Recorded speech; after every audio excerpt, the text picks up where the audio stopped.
Good morning, everyone. This is meteorologist Shane Hinton hopping onto our social media platforms to give you an updated look at the tropics. The time is now 8:43 on your Friday. What I want to cover in this session is basically all the systems that we're monitoring in addition to giving you updates on a newly developed system. Let me hop on the camera here real quickly. I hope your Friday's off to a great start so far. As you can see, a couple of developments while you were sleeping. The most notable is the fact that we have Tropical Depression 9. This was Invest 98L yesterday, if you recall.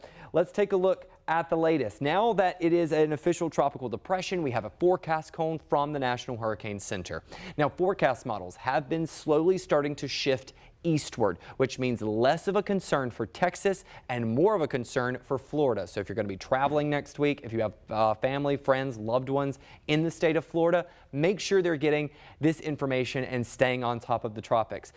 The forecast right now is calling for it to potentially be a tropical storm either later today or by tomorrow. That would be Tropical Storm Hermine. Okay, now the forecast projections also showing it as it moves through the Caribbean, eventually becoming a Category 1 hurricane and then eventually a Category 2 before possibly approaching Florida. Now keep in mind a couple of things. First, there's still plenty of time for this to change, folks. And secondly, if it has that land interaction before it makes its way into the Gulf of Mexico and toward Florida, that could weaken and destabilize the system quite a bit. Right now, sustained winds at 35 miles per hour, moving west-northwest at 13. I'm going to take the graphic full so you can see those details in full. Also, don't forget, just as a reminder, that cone of uncertainty. Don't get married to the idea of that red line down the center. This system could go anywhere within the cone, including the edges of the cone. I'm going to give you a look at those tropical spaghetti plots. These really help to create that cone.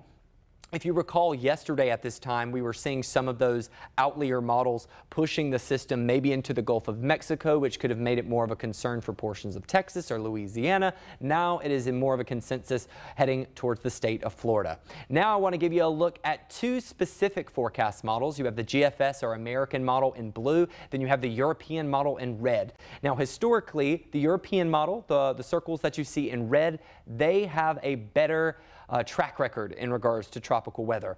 The GFS or American model continues to have a more westerly track, still going into the Gulf of Mexico. The European model has it more towards the southern edge of Florida and also the Keys. As it makes its way into Thursday morning, then you can see the European model has it picking up speed and moving its way off into the Atlantic. And then the GFS model has more of a central Florida trajectory for this system. As I mentioned, there is still plenty of time for this to change, so we'll have to monitor it closely. Something else we are monitoring, Hurricane Fiona. It is now a Category 3 hurricane. It was a Category 4 earlier this morning.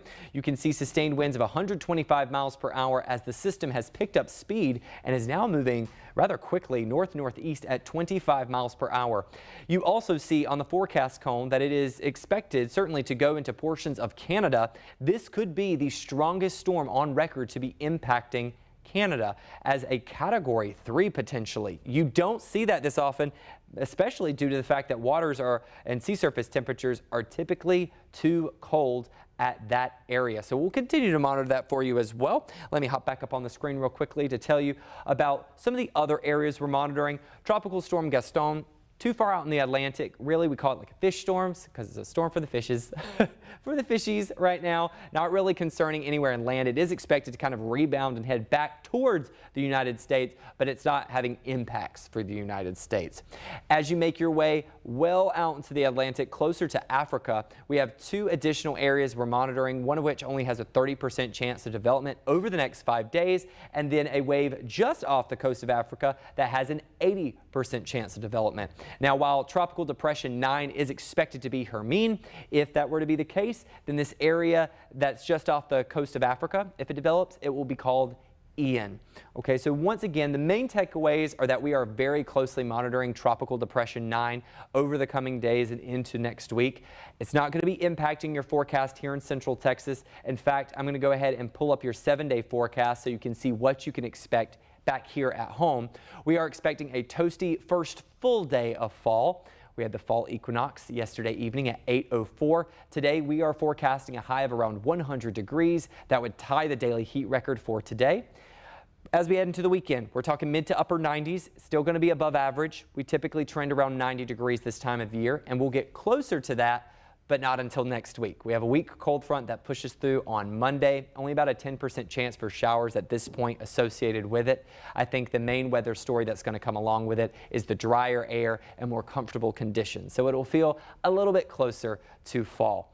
So as I mentioned, we're going to continue to monitor all the updates, not only with your local forecast, but all the updates on the tropics over the coming days. We'll make sure to provide updates on air and online. Our next broadcast will be at 11 o'clock on KVUE for KVUE Midday. Would love to see you there. Until then, stay safe, stay smart, most importantly, stay kind, and have a wonderful weekend.